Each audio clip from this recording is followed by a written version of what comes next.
மீண்டும் உங்களை சந்திப்பதில் மகிழ்ச்சி. இந்த நிகழ்ச்சியில் இதுவரைக்கும் எதெல்லாம் செய்யணும் அப்படிங்கிறத பற்றி நம்ம பேசியிருக்கோம். ஆனால் இன்னைக்கு எதெல்லாம் செய்யக்கூடாது அப்படிங்கிறத பற்றி பார்க்க போகிறோம். அதுலேயும் முக்கியமாக கோவில்களில் நம்ம எதெல்லாம் செய்யக்கூடாது அப்படிங்கிறத பற்றி தான் இன்றைய நிகழ்ச்சியில் நாம் பேச போகிறோம். இதை நீங்கள் கவனமாக கேளுங்க, கேட்டு கடைப்பிடிக்க முயற்சி பண்ணுங்க. முயற்சி திருவினையாக்கும். கோவிலில் நம்ம சாமி கும்பிடுறதுக்காக போயிருக்கும் போது கர்ப்ப கிரகத்தில் அலங்காரத்துக்காக திரை மூடி இருப்பாங்க. அந்த நேரத்துல நம்ம பிரார்த்தனைய நம்ம கோவில்ல செய்யவே கூடாது. சுவாமிக்கும் பலிபீடத்துக்கும் குறுக்க நாம நடக்க கூடாது. துவஜஸ்தம்பம், பலிபீடம், விக்கிரகம் இதோட நிழலெல்லாம் நம்ம மிதிக்க கூடாது. இறைவனே பெரியவன், இறைவனுக்கு முன்னாடி எல்லாருமே சமம். அதனால வயதுல மூத்தவங்களையோ இல்ல நமக்கு தெரிஞ்சவங்களை யாரையாவது பார்த்து காலில் விழுந்து ஆசீர்வாதம் வாங்குறதெல்லாம் கோவில்ல நம்ம செய்யவே கூடாது. கோவில்ல நமக்கு கொடுக்குற விபூதி குங்குமத்தை நம்ம இட்டுக்கிட்டு மீதி இருக்கிறத அங்கேயே தரையில போடுறது இல்ல தூண்ல தடவுறது அதெல்லாம் செய்யக்கூடாது. அங்கேயே கோவில்கள்ல ஒரு சிறிய சிறிய தாள்கள்லாம் வச்சிருப்பாங்க. அதுல நம்ம மடிச்சு எடுத்துட்டு வந்து நம்ம வீட்டு பூஜை அறையில வச்சுக்கிட்டு தினமும் அதை இட்டுக்கிறது ரொம்ப நல்லது. கோவிலுக்குள்ள நமக்கு கிடைச்ச விபூதி குங்குமத்தை ஒருத்தருக்கு ஒருத்தர் இட்டுக்க கூடாது.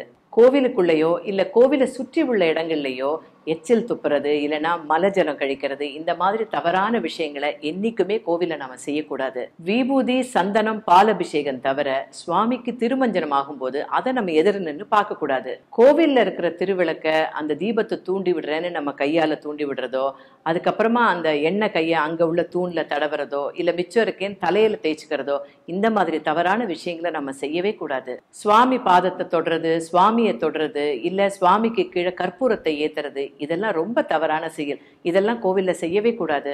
ஆண்கள் கோவிலுக்கு செல்லும் போது சட்டையை தவிர்ப்பது நல்லது. லுங்கி அணிந்து கோவிலுக்குள் செல்லவே கூடாது. அதே மாதிரி கோயிலுக்கு போகும்போது ரொம்ப ஒரு கலர்ஃபுல்லாவோ இல்லை மற்றவங்க பார்த்து நம்மளை அட்ராக்ட் ஆகிற மாதிரி ட்ரெஸ்ஸஸ் எல்லாம் போடாமல் எளிமையான உடையை உடுத்திக்கிட்டு கோயிலுக்கு போகிறது தான் நல்லது. ஏன்னா கூட மற்றவங்க வர்றவங்க சுவாமியை வேண்டிக்கிறதுக்காக வராங்க.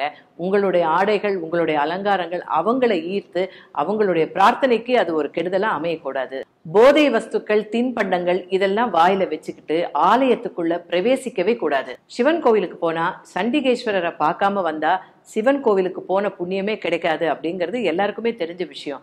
ஆனா நம்ம சண்டிகேஸ்வரர் கிட்ட போய் சின்ன குழந்தைங்க எல்லாம் கேட்பாங்க, ஏன்பா இங்க போய் நம்ம கையை தட்டுறோம், ஏன்பா அப்படி சொடுக்கிறோம்னா நம்ம கோவிலுக்கு வந்த அட்டெண்டன்ஸை சண்டிகேஸ்வரர் கிட்ட சொல்றோம் அப்படின்னு சொல்லுவாங்க. ஆனா அது ரொம்ப தப்பான விஷயம். சண்டிகேஸ்வரர் தியானத்துல இருக்கிறவர், அவர் முன்னாடி நம்ம கையை தட்டுறது, சொடுக்கிறது இதெல்லாம் பண்ணாம அமைதியா சிவ வழிபாடு நடந்தது அப்படின்னு சொல்லலாம். அதே மாதிரி சிவன் கோவில்ல இருந்து நான் எதையுமே வீட்டுக்கு எடுத்துட்டு போலங்கிறதுக்கு கையை சத்தம் போடாம இப்படி தேய்ச்சிட்டு போலாமே தவிர கை தட்டுறது, சொடுக்கிறதெல்லாம் ரொம்ப தப்பான விஷயம். சனீஸ்வரரின் பார்வைக்கு அபார சக்தி உண்டு. ஆனா சனீஸ்வரரை எப்பவுமே நம்ம சைட்ல நின்றுதான் வேண்டிக்கணுமே தவிர நேருக்கு நேரா இருந்து அவரை கும்பிடக்கூடாது. ஆனா குரு பகவானை எப்பவுமே நேருக்கு நேரா நின்றுதான் கும்பிடணும். கோவில்களுக்குள் செய்யக்கூடாததை பத்தி நம்ம பேச போறோம் அப்படின்னு சொல்லி ஆரம்பிச்சேன். ஆனா கோவிலுக்கு எதுக்காக போறோம்? நிறைய பேர் சொல்லுவாங்க நம்ம வீட்டிலே மனமே கோவில், வீட்டில் இருக்க சுவாமியே போதும், அதுவே கோவில் தான் அப்படின்லாம் சொல்லுவாங்க. அதெல்லாம் உண்மை.